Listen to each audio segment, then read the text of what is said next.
Welcome back to Reiki Cafe Radio. I am your host, Christine Renee, and I am super excited by our guest today. We have on Vicki Reisima, and she is one of my favorite people. Honestly, you guys, I love her. She is one of my mentors and really helped me in so many different ways. Like I could totally give you the background story, but I want to focus on her story. But Vicki is definitely one of the lights in my life where I look to if I'm feeling down or discouraged. Like she's always a bright light to help me moving forward with Reiki Cafe University and all of the things. She is a Taboo Institute teaching faculty as well as the coach for the Taboo Institute. I'm so excited to have you on. Thank you so much for being here, Vicki. I'm smiling from ear to ear with like, wow, thank you for welcoming me onto Reiki Cafe Radio. This is exciting. This is like, we've been talking about this for a really long time. We have. I feel like it's been like a year. Having the conversation that needs to be had, and today's the day. It is an honor to be here. Well, thank you for making it work. And what I really wanted to have a conversation with is Reiki and coaching. And, you know, both of us have been in the Reiki industry for a couple decades and really started honing in on the coaching area of things. And Vicki is one of my coaching mentors, like one of my teachers in the coaching world. And that's why I really wanted to have her on, because Reiki Cafe University is now, you know, we're offering Reiki coaching as a modality of its own. And I'd love to get, you know, what your take is on these two industries, how it looks and feels for you, like what your story is and what brought you to Reiki and what brought you to coaching. Like, I just want to know all of the things. And we don't have 2 hours, so I'll try and keep it short. Okay, should we start at the beginning? Yeah, Like, let's do it. Reiki. Yes. Okay, cool. All right. I'm 46 now, but when I was 21, I think I did my Reiki 1, 2, 3 all in like 4 months. It was a big, huge catalyst period of my life. And when I did my Reiki training, I was an esthetician, a massage therapist, reflexologist. So holistic healing arts was my jam, and it was natural for me to just continue with Reiki and then take my whole practice away from being an esthetician, where I was doing waxing and eyelash and all that kind of jazz as well. And I ended up being solely a Reiki practitioner. What happened then? Gosh, I knew that I didn't want to leave my clients hanging after a session. I knew that conversations needed to be had before and after. My clients needed help with processing what had occurred. At a young age, I didn't really know how to necessarily hold space for that, but I did my best to. Opening up the opportunity for my clients to speak was valuable. Even if I didn't reflect anything back, even if I just listened, and having been an esthetician for many years prior, listening was natural for me. I became a good listener. When I was doing that practice, there was no coaching industry. That didn't even exist. So I didn't even know that that's kind of what I was doing anyway. I was just asking questions and listening. What is coaching now? Powerful questioning, listening, you know, letting the client lead the way, being open to other people's worldviews and experiences and letting people have their own experience. That's really all I was doing back then. And then the coaching industry sparked up and I'm like, that's kind of what I'm doing. So that's when I entered into the coaching industry and realized that I could take what I'd learned in my brick and mortar business experience and go online and reach more people. And distant healing, Reiki was a part of that as well. So I kind of merged the two worlds when I took business online.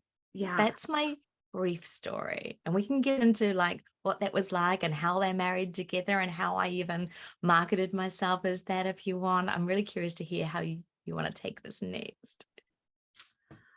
I would love to know, gosh, a little bit about what it was like to enter into the coaching industry in the beginning, because it's so different now.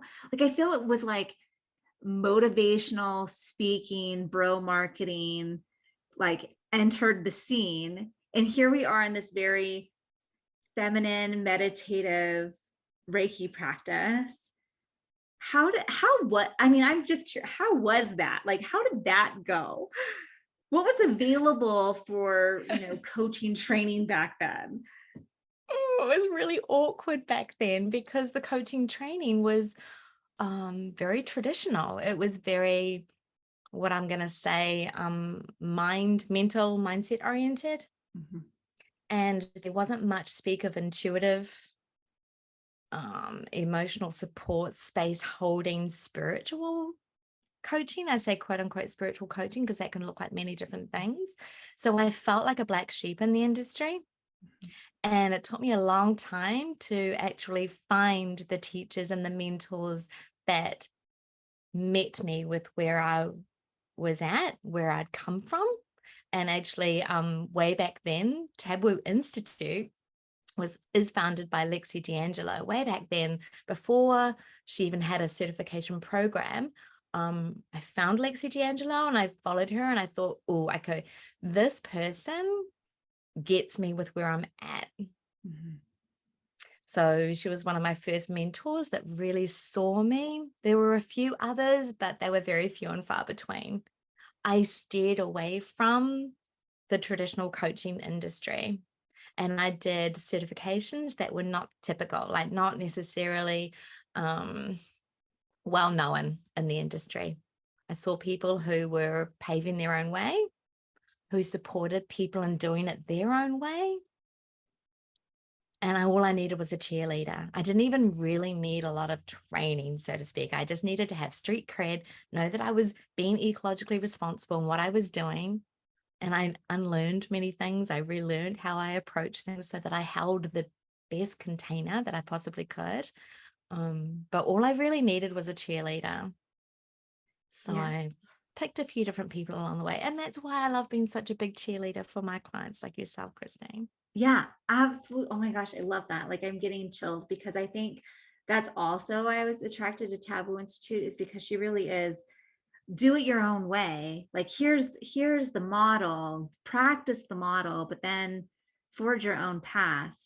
And I definitely got that myself. And I think we're both um we make our own, we set our own pace, we do it the way we're going to do it, we mix it up with the um spiritual woo support in there.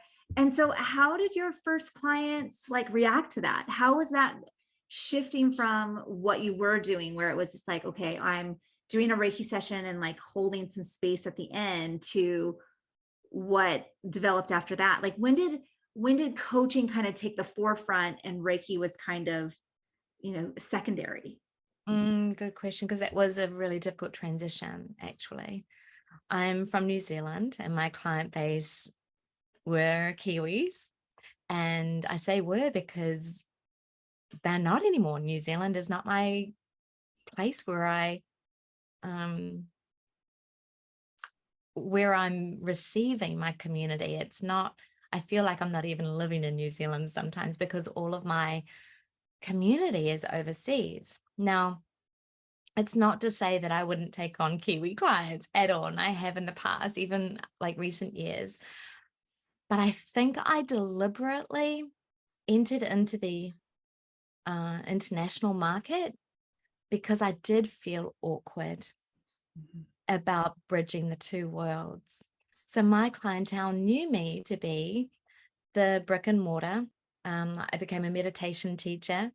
I did a lot of shamanic journey work in workshop spaces where we were in person, and my clients, or rather customers, were comfortable with that experience. And they actually didn't want the online experience that I was beginning to offer. So for a while there, I played in both worlds, but my clientele was very different. Mhm. And a few people who were in my community circles, like locally, um, they adopted my online method of working, but some were still like, can I just come to your house? Can we sit together? So for a while there, I kind of like, I felt like I needed to meet the needs of my local community, but it didn't feel aligned for me anymore. So at some point, I had to say, no, actually, my sessions are online. And I had to put that boundary in place because it was confusing for me to be bridging both worlds. Mhm. This is all to say, though, I'm an online shiner. Like I shine in the online spaces. There is a beautiful level of intimacy that happens in relationships when we're in person. I get that. And it was where I thrived best to be online. And this is like a personal thing, right? I feel like I have more energy when I'm working with people virtually. I feel like I have more reserves. I feel like I have more to give. It's an interesting phenomenon, and it's probably personal to me, but you're nodding your head like, I get Yes, it. absolutely. Like I feel that, I mean, had the same type of transition, right? And so I had a very local based brick and mortar company. People wanted their Reiki sessions, and I just wasn't available any longer for it. And luckily, COVID was my boundary. Like the pandemic era was the boundary, and then I just never went back. So the transition was easier for me because I didn't have to communicate over and over and over again why I'm doing something online. But I know for me, I have way more energy supporting my clients and students in the online space. And I get a thrill out of meeting new people from all over the world. Like I have, people in Finland and Switzerland and Australia and New Zealand and Canada and like all over. And I love that. I love that my playground isn't restricted to the current location that I'm residing in. Right. Mhm, mhm, And when you get activated, when you know that you are shining so bright and you're in your flow and you're in your alignment, like it can be just such a profound experience if you can do that all the time. And if you can do that all the time and do it online, well, there's your magic. exactly. Yeah. I wondered too if a part of this was I've always been a pretty high functioning anxious person. And I wonder how much of my anxiety and build up and nerves was a part of even just getting a space ready. Right. And as much as I love preparing spaces and doing pre-session rituals, that was a big deal to have someone come to my home or to my workplace and make sure that I wasn't doing double bookings and, knowing that someone was going to arrive on time. And I feel like just moving business online, a lot of the anxiety or the reasons for my previous anxiety completely got eliminated. That there was no need for that anymore. So I can be even more present Mhm. to my clients because I'm less subjective about what's right, what's wrong, and what could possibly go wrong. I don't feel like I am the anxious person I used to be because this works for me. And I guess I'm saying this because this isn't going to work for everybody, right? Like maybe the online space is the place where people feel anxious and like what could go wrong because it's can go wrong in both spaces. Like we have technology to be working with. I think the important thing is to try it all, experiment with all the ways you could possibly be of service to people. And when it feels light, it's got to be right. And maybe it's only light for a period or a season of business, and then it turns into something else. Yes, I can't agree more. Like I think everyone needs to feel into where their flow is and where they feel most comfortable. as long as they're exploring all of the possibilities so that they know that, oh, you're not just stuck in your comfort zone. Like we try the things and then we learn how we can adapt and really feel where you get to have the most energy, the most impact, the most shine out of that. So now I'm kind of curious about, like, you moved into the coaching space where I wonder if we can actually just go to a space of imagining, what if, for you personally, if there was a Reiki and coaching combination class, how would it have changed things for you? Had it been available back when you started? Oh my gosh. I'm drawing a parallel to, like, okay, so I was born in 1976, and I didn't even know that anyone could be gay back in the day. Like, when I was growing up, I didn't know that gay was a possibility. I didn't realize that till later along in life. And now it was just so freaking obvious to me that I am a queer person. It's like that. It's like, I didn't even know I didn't even know that coaching existed. Had I known, that would have been the same. Like, had I known that gay was a thing and I could have been gay and it was okay to have pajama parties and want to kiss all the girls, it's like I would have felt so much more comfortable in my own skin. I'm drawing this parallel. If I had known that I could, like, actually claim the title as being coach and know how to hold space well, safely, responsibly, to know that I could marry that with the Reiki work that I was doing, I think I would have experienced less burnout, less self-doubt. I would have felt way more comfortable in my skin as a business owner. I was a young business owner. I started my first business when I was 21. Yeah, so I'd already done my Reiki. Okay, yeah, no, I'd been in business since I was 14, technically, because I was paying, like, charging people to do, like, all that stuff back then. I just would have felt more comfortable in my own skin. I would have felt like I'd taken myself seriously in business. Mhm. Even if I was a young business owner, I think I would have taken myself more seriously because I would have felt more responsible. Yes. So if someone had taught me how to do all the things, yeah, I can't even describe it. World would have been completely different. How would I have been able to serve my clients? Oh my gosh. So I guess that's where, let's take it. What does learning the coaching along with these spiritual modalities, how does that help? There is so much growth work, so much change work that happens. And if I'd been able to, and I'm not like, I don't regret. And this is all in hindsight, right? Like, what if? Imagine a different world. Oh, I doubt that I would have had as many people return to me with perpetual issues occurring, because the change work I would have been able to help them. Here I am saying I would have been able to help them. I think I would have been able to support them in making sustainable change. Yes. There is so much work that's done in a Reiki session that's not understood, and it doesn't need to be understood. We don't need to analyze what's shifting energetically.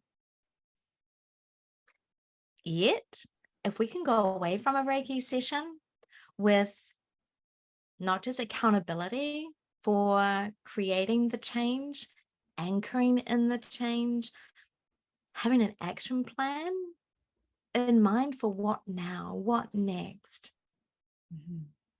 rather than when should I book you in again? Next week? Same issues?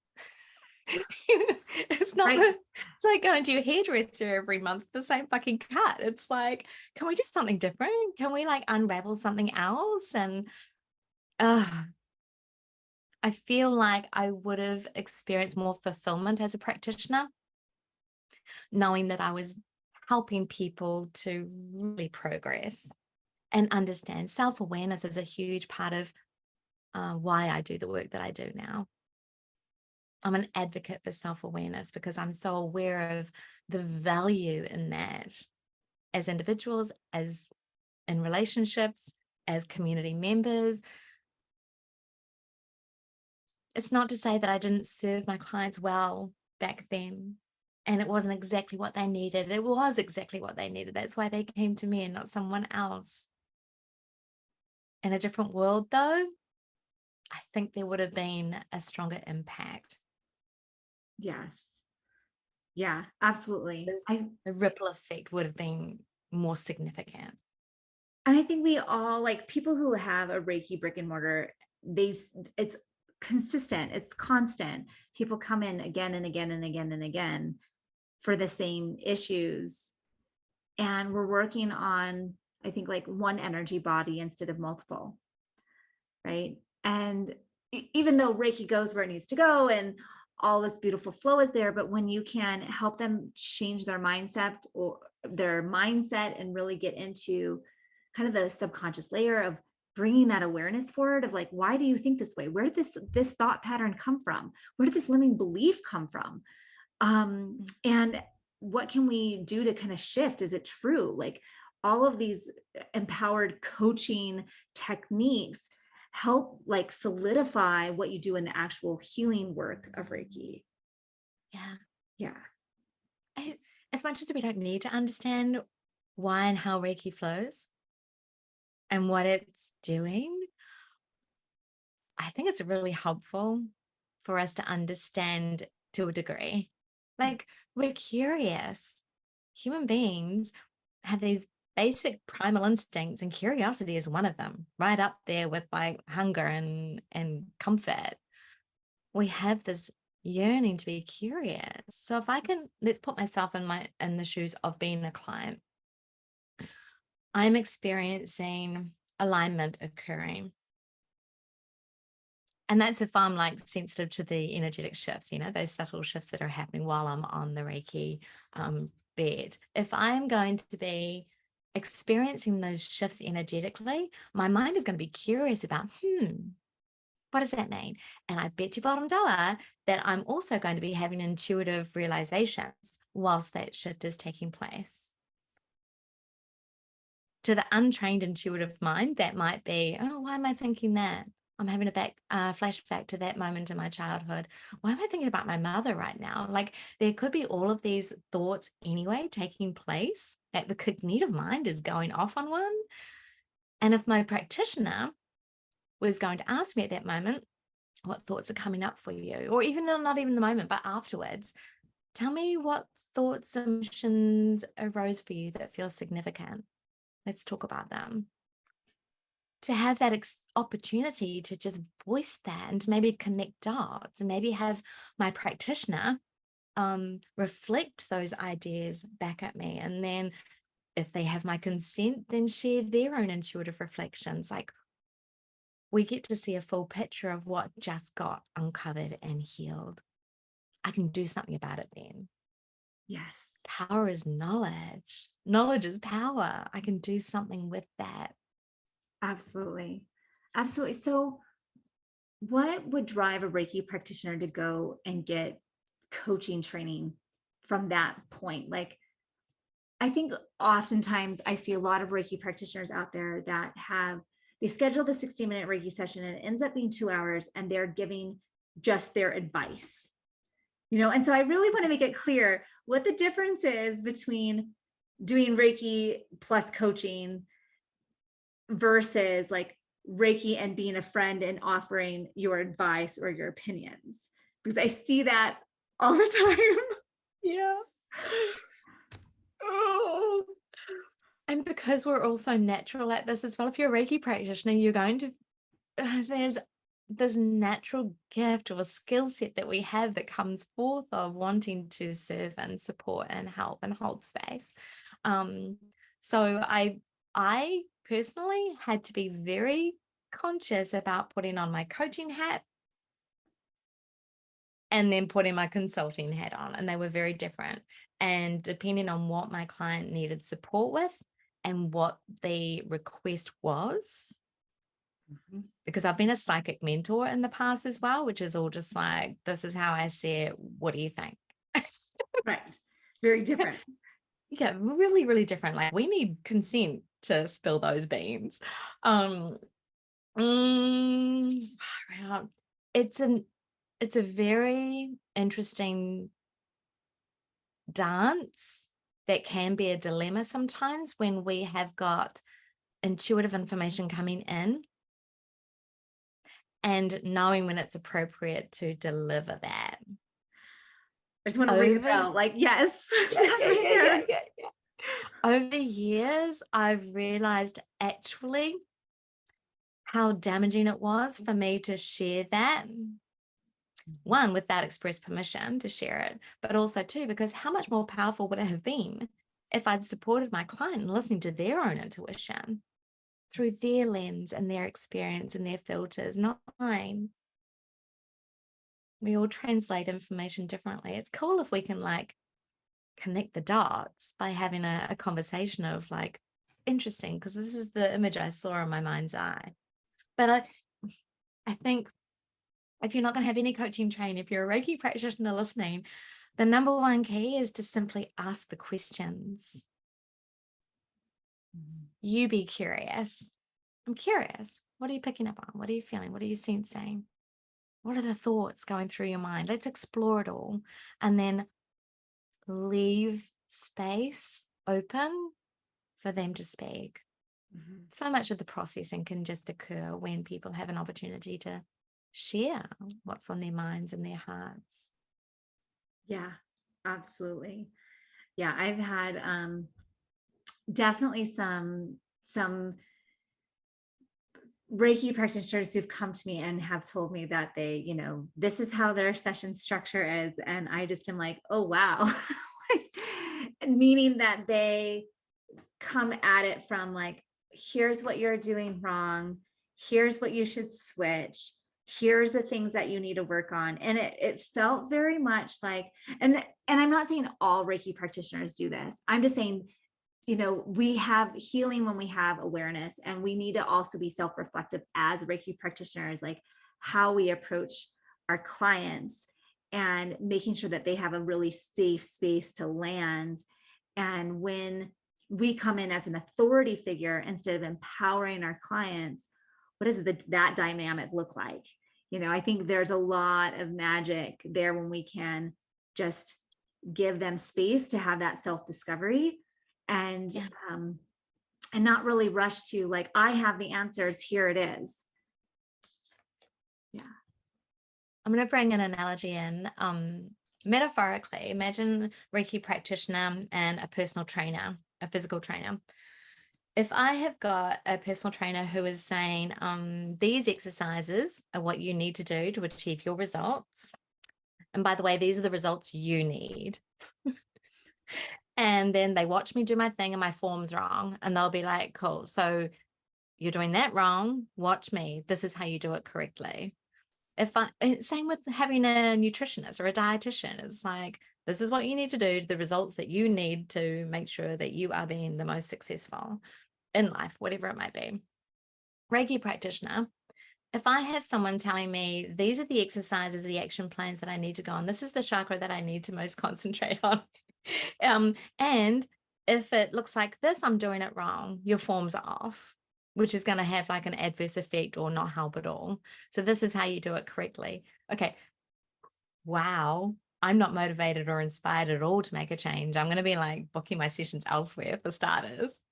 What if I had a PT saying, first of all, what do you want to feel? How do you want to experience you and your body? How do you want to feel in your skin? Maybe it's how do you want to look when you see yourself in the mirror? Like if I've got a PT asking me those questions to start off, I'm like, cool, I'm safe. Mm-hmm. Then it'll be, okay, let's look at what you're doing. Show me how you run. Show me how you do your crunches or deadlifts. And then if my form's off, what if my PT was to say, okay, tell me what it feels like when you relax your neck at the same time as doing it. Mm-hmm. Guess what? My PT is getting me to embody the state that's natural for me versus something that I might be forcing or quote unquote doing wrong. So if a Reiki practitioner, even without any coaching training, is asking those questions of how do you want to feel in your own skin? How do you want to experience yourself in your relationships? or your relationship to food, like whatever it is, right? And then ask them, what does it feel like when you relax that place in your sternum where there's like maybe fire in your belly? Where is the heat for you significantly generated right now? Like, can you see how much of a different experience that is? Right. Yeah. That's Yeah. what I would want personally. So that's what I want to offer. So I guess as a practitioner, you'd be asking yourself, what is it that I want to feel with my practitioner? Does it need to be a co-creative relationship? Do I need that person to respect my autonomy and power to make my own decisions and to create my own action plan? Fuck yes. Yeah. I don't need to be told what to do. But it depends on who your client is. Maybe they are craving being told what to do. Maybe they desire to have an authoritative figure in their lives. Right. Right. And that's, we attract the clients that will be best for us and what we offer and how we do it. And I love that. It just reminds me of a Reiki session I had recently where she was under the impression that she was coming in for a shamanic Reiki session and that we were going to be cutting cords and we're going to like help her build up these energy fields and really like create this space where, her issue was that there was a stalker in her life. Right. And it turned out to just be, no, we're just doing Reiki coaching today.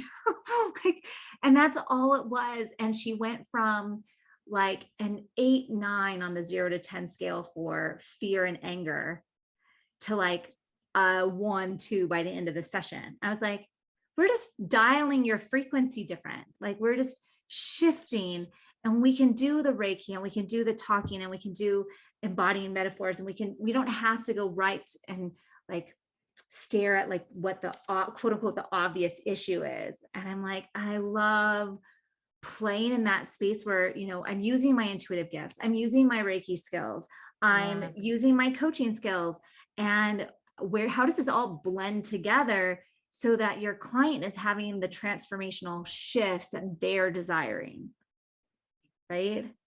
Yeah. I love what you said about you bringing all of your skills, because it's not like we leave our intuition out the window because we're coaches and we're just asking the questions. Guess where those questions are coming from? They're intuitively based. There's a lot of logic thrown in there as well. Like you want to be smart about it. But my questions are all led by my intuition. I'm picking up on stuff. I'm being curious. And then I'm like putting the power back into the client's seat. I think very early on in our Reiki training days, we were taught to simply be the vehicle, to be the conduit, to be the channel, and to do our best to be that clear channel. There is almost a commitment, a promise that we make to be responsible for that. So if we are committed to being Reiki practitioners with integrity, taking that responsibility, it's our responsibility to ask the powerful questions, not tell people what to do and what not to do. It's contradictory to what we signed up for. Yeah, exactly. And I think as Reiki practitioners, we can, if we're doing an actual hands-on healing session or a distance session, you get drawn to certain chakras, and it's like, well, then ask questions about that specific chakra. And even if the client doesn't even know anything about chakras, as the Reiki coach, you have the information of like what kind of questions you would ask about if this is heart centered or Yeah. if this is sacral centered questions. And I love that it can just be so organic and kind of blend together if you feel like really in alignment with those two skill sets, right? Yeah. And that's a magic experience for the client to have as well. What if the client knows nothing about the chakras, and here you are picking up on an emotion, and you know that the chakra that really governs that emotion is this particular one? You don't even have to mention any chakra terminology. It can just be, right now, tell me how you feel about self-doubt? Like you just get curious, right? Or tell me, do you find yourself being hard on yourself or being critical of what you're doing? So you're like tuning into ideas intuitively and logically because you know your shit. And for the client, it could have been like, whoa, how did they know that? Right? Or to ask that, and that led them down a path of like this own self-discovery process for them going, yeah, the thing that helps me like get inspired is to exercise in the morning or to meditate or whatever it may be. It's like, but they get to choose what it is rather than the practitioner giving them, well, here are your 5 options, or here's your one option. Here's the one thing you have to do. And so Yeah. I love playing in that space. Mm-hmm. Yeah. Especially we can take it to the next level where the client might be like, oh, well, how on earth did you know that? And then we get to educate. We can put our consultant hat on for the purpose of educating, right? Yeah. And I think that's where, the mentorship or the teacher role comes in that many Reiki practitioners are used to. Like, I think there's a time and place for mentorship. There's a time and place to be the teacher. Oftentimes when we do our Reiki training, we are taught to teach. And there's a time and place for those skills to enter into the room. And so there's a balance then. There's a balance of like, I'm asking these inspired questions that are, based around the chakras, but even though they might not be blatantly asked about the chakras. And then you have this like, okay, now they understand it. They're coming up with their own solutions and their own motivation, and they're getting empowered by that. And then we can come on with the mentor cap or the teacher role and go, well, just so you know, here's the information about that chakra. Notice the alignment of the self-discovery that you've had today. And it can just be, this is beautiful, mixing of modalities. Mm-hmm. And what if in 2 weeks they arrive back into your treatment room again, Reiki practitioner room, and you get to ask them, this is a coaching tool, is saying, how have you experienced, let's just roll off this self-criticism like heart chakra buzz just for a tick. What if you've written in your notes, right? This is totally like coaching skills, I guess. I write notes anyway.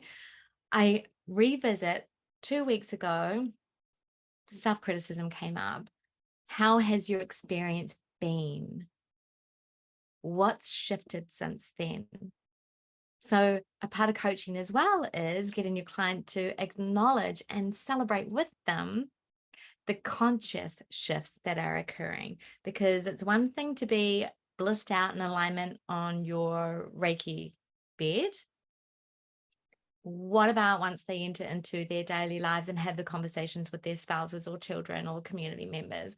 What about the challenges that they have inside of their career those 2 weeks? Like all those opportunities for them to be hard on themselves or to criticize self and others, they got to cognitively understand how they were experiencing self-doubt or criticism. So what if we were given the opportunity to play and explore with how we felt in our own skin in our relationships, because our practitioners helped us to have that conversation in the first place?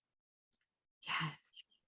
And then That's eventually, where coaching like really, really has its power. Yeah. absolutely. And what we find then is like we're teaching our clients to get curious, to bring in their own awareness, Yeah. to stay motivated and continue with their goals and have goals so that, we don't have clients who are dependent upon us constantly for these healing sessions that are on repeat. Mm-hmm. Mm-hmm. And what difference does it make when I'm using myself as an example for the self-criticism thing? Because I'm the drill sergeant of my own world. So when I then go into my daily life and I'm having conversations with my wife and I feel myself being nitpicky,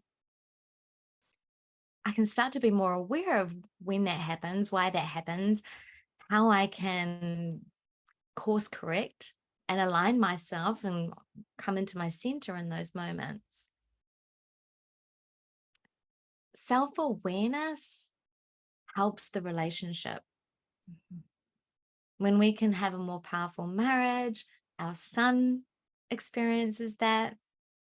Our son goes out into the world and he's seen role modeling of self-awareness occur.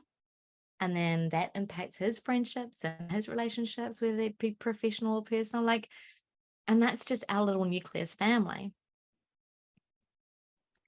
Reiki practitioners are in this beautiful position in community, local or global, where we get to support that kind of ripple effect. It's not just our clients that we are supporting. And I think that's why I love taking coaching classes, because your own personal self-awareness just explodes. You get to explore all of the different angles where your healing is still needed. Yeah. Where your self-sabotaging behaviors come up, where your resistance lies, where your limiting beliefs reside in your physical body and your energetic body, and see it reflect and going, oh, well, maybe that's why my business isn't growing, or why my relationship with my parent isn't flowing, or whatever it may be. All of this commitment to our own self-healing work belongs in when you do a coaching program, because you have to embody it yourself first. Yeah, exactly. It's not just about being able to close that door and then hold great space for someone to ask the right question. You need to do the work. Reiki practitioners are going to be doing the healing work. Like, we're committed to healing, not just ourselves, but the collective heart of humanity. It's in our blood. This is why we do what we do. We need to be embodying the work. Yes. Yeah. It's first and foremost so that we can be of service as that clear channel, but also so that we can be prosperous in what we're doing as well. Yeah. Yeah. I think that's such a crucial part of the conversation, is if we are having limiting beliefs around what a Reiki business should look like, or what a Reiki practitioner can make money wise, all of these things come out when you go through a Reiki coaching program or a coaching program, where you really get to analyze, where's the limiting belief in that? Where am I capping myself and my expansive energy? Because when you can get into an expansive energetic state and you're just illuminating all of those areas that you're holding yourself back, and go, oh, well, that is actually what I was learned as a child, or that's what was modeled. You have to work hard for money, or whatever the limiting belief may be. When we can shine a light on that and go, do I want to continue to subscribe to that? This is how I led my life up until this point. Do I want to continue living under the shadow of, I have to work hard for money? How do I want to rewrite my script? How is that going to impact my life? Can I fully commit to living a life of being a spiritual entrepreneur, having it be my career, and not starving? And when I didn't get taught this in my Reiki training, well, business wasn't even a part of the conversation in that.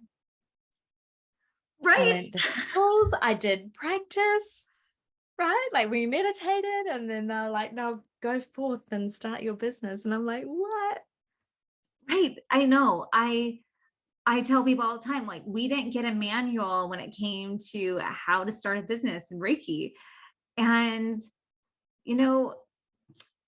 there's so many different ways to do Reiki these days, whether it's brick and mortar or online, or just doing distance sessions or whatever it may be. But, there's something about it of going, how can I create an identity around being an entrepreneur? What's my belief system around being an entrepreneur? Is that something that was frowned upon by society, from the school I went to, from whatever it may be? And where's that showing up? Because I often find people who really struggle with the idea even starting a business, because there's no black and white formula on how to do it. Never will be. And there Yeah. never will be. It's not there. And, I can give my advice, like and we have podcasts on Reiki and business, but it's so interesting how most often I find people who are struggling with developing the Reiki business are the ones who need the most coaching support to see where the limiting beliefs lie, see where they're holding themselves back. They don't want to be visible. And is this the witch's wound? Is this, scared of being visible? Like, where did it come from? Let's get curious about it. And do we want to continue to hold in that energetic footprint? Mm-hmm. For me, it was the wounded healer. Mm-hmm. I would serve to the detriment of my own energy reserves, and I burnt out. I had so many iterations of my business because I had to take sabbaticals often, right? And then like build myself up again and like come back into business. It was not sustainable because I was the wounded healer. I denied myself of doing the deep work. I was comfortable helping others to heal, but I didn't really want to visit all the places that were uncomfortable for me. Yes. Yes. That's a Right. whole other story. That's a But whole nother story. And I think that's where, getting curious and kind of going, what is it? Like, is it a wounded healer? Is it the witch's wound? Is it what is it? Just getting curious on that from, a Reiki practitioner business standpoint is so incredibly illuminating. Mhm. And doing, Reiki coaching sessions with myself, or I know Vicki's, I'm like, I want to be like, I want to offer your sessions, but I'm like, wait, you don't offer sessions. Tell us what you're doing these days. Mm. Okay, so these days I am working full time for the Taboo Institute on Lexi D'Angelo's team, and I now create curriculum for either new or seasoned coaches and practitioners.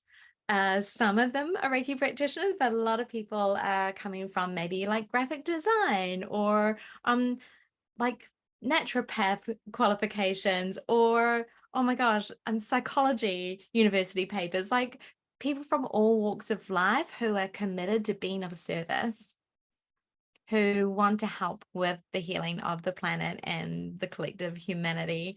I feel like my work now is not only teaching the know-how, it is being a possibility portal for either new and seasoned coaches and practitioners of doing it your own way. So my work right now, if it's one-on-one, it's looking after students one-on-one, because you can like come into the program and then like get extra support with the transformation guides or the teaching faculty. So that's really where my one-on-one work happens. So I'm teaching the coaches and also supporting them in their own lives and businesses as well. I want to speak to how I incorporate Reiki in coaching, because that's like evolved into a whole other methodology for me. So now one of the courses that I teach is all about astral healing. There's many terms for healing work, and this is the methodology that I've come to create personally, or rather not create, but work with, because it's not mine. Like Reiki doesn't belong to anybody. Astral healing doesn't belong to anybody. It's simply a method. So when I'm in a session with a client, and sometimes I do like demo coaching calls, like all the students are watching me like look after this one student who happens to be in the hot seat, let's say. What I'm doing is hopping into that space of being able to channel energy. So energy is flowing. It helps me with my cognitive flow. So I am more present to be with that person objectively. So in a way, I'm doing Reiki for my own benefit in that moment so that I can be more present to who I'm serving. And it also helps with intuitive flow. So my questioning is going to be possibly more on point because I'm tapped into intuition more clearly. And then with permission from my client, I can also come into that energetic space that we share and read into the energy there like we read into any energy as a Reiki practitioner. So there's information there that I can then kind of draw upon and continue to get even more curious and accurate in the exploration. If there's something that's shifting energetically, I can look at that energetically speaking. And yes, I'm kind of like leaning into it and doing Reiki. In a way, it's manipulating energy, but it's with the express permission of the client, like you would. Like if the client's on the Reiki bed, you have permission to work with the energy there. But the difference is I'm having my client tune into that. So it's not about what I'm sensing. It's about, okay, hand on heart, what's happening here? I might be picking up on something.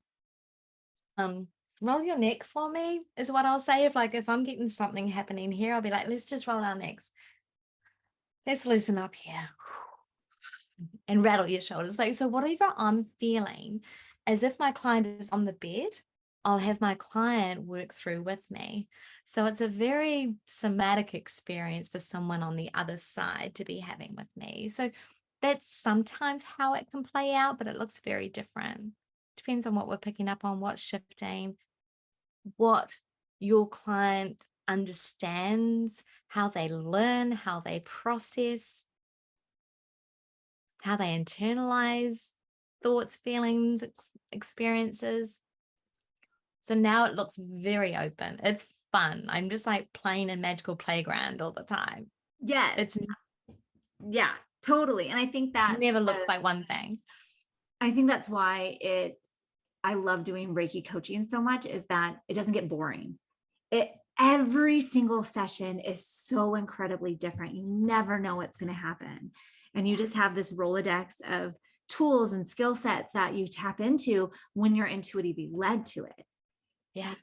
It's not like, oh, we have to do this modality first and then this modality, and it's got to be in this box. It's like the box is gone. It's totally gone. Exactly. And it just becomes this magical playground. And that's why sometimes it's hard to teach students, coaching students, like how that happens, because especially after a demo coaching call, they'll be like, so how did you know to do that? And I'll be like, and I'm supposed to like analyze what I just did. And I'm like, I don't know. Reiki led me. I don't know. It just really happened. But it's been an interesting practice for me to actually analyze what I'm doing, when I'm doing it, what breadcrumb led me where, what I was sensing, and how that helped the client. Like, it's really fascinating to be observing the thing going on, knowing that you're going to have to relay it later. Whereas before, I just used to be like accepting and being really in the magic. It's kind of like next level kind of mastery, which I'm developing because of this. So, as a Reiki practitioner, I bet you that most of us are going to be having a sense of wanting to contribute more to the conversation. And we can be trained as coaches to do that, knowing that it's going to amplify our practice. It's going to, like I said earlier, help ourselves to take ourselves more seriously. It's like when I feel more serious about who I am, how I'm being for other people, that increases my confidence. And guess what that does? It means my self-worth is more grounded. It means that I feel more comfortable charging what I need to charge for my services to make ends meet and more. Yes. Because I used to be the healer who also used to give a lot for not a lot of monetary compensation.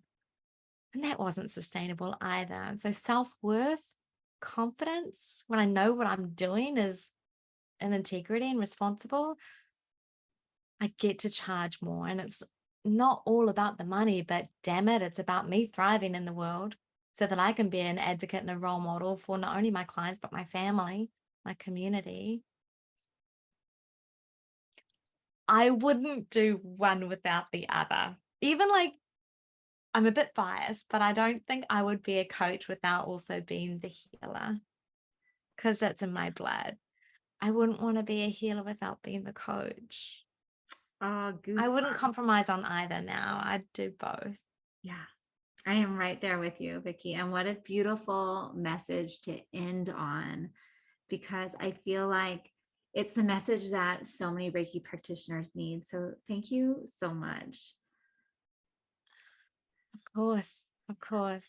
I only hope that even if one person hears this as an inspiration to amplify their own practice or enhance it, or to claim those incredible gifts that they already have as a natural coach. What if you are already doing this and all you need now is the competence that training gives you and the confidence to thrive further? Yeah, That's what I want for the healers of the world. absolutely. We all Absolutely. need to thrive. We do. We absolutely do. We need more healers who are thriving and not just surviving. Yeah. Yeah, I love it. So if you are listening, check out Taboo Institute. That's where you're going to find Vicki and her amazing courses, as well as so much support there. And then if you are looking for what Reiki coaching, like the Reiki training plus coaching, we have that available here at ReikiCafe University. So I I love both programs because I came from one and then developed my own. And they're just different flavors. There are different flavors. And I really don't feel there's no competition there, because I feel like the people who are attracted to the Taboo Institute are meant to be there. And the people who are attracted to Reiki Cafe University, you're meant to be there. And both places are wonderful places to learn and grow and play. And that's what we need more of. Yeah. Yeah. So long as we are thriving, healers of the world. Yes. Yeah. Yes. Thank you so much for inviting me on to Reiki Cafe Radio. Oh, I am so honored to have you on, and I cannot wait to see where our journeys goes and how I'm gonna, play some more with Taboo and your energy. And I just love it all. I love it. I love it all. I love you. Thank you. I love you too. Thank you so much for being with us. And to all of our listeners, thank you so much for being a part of our community. Please feel free to leave us a review. Do that for us. We totally appreciate it. And thank you once again for listening.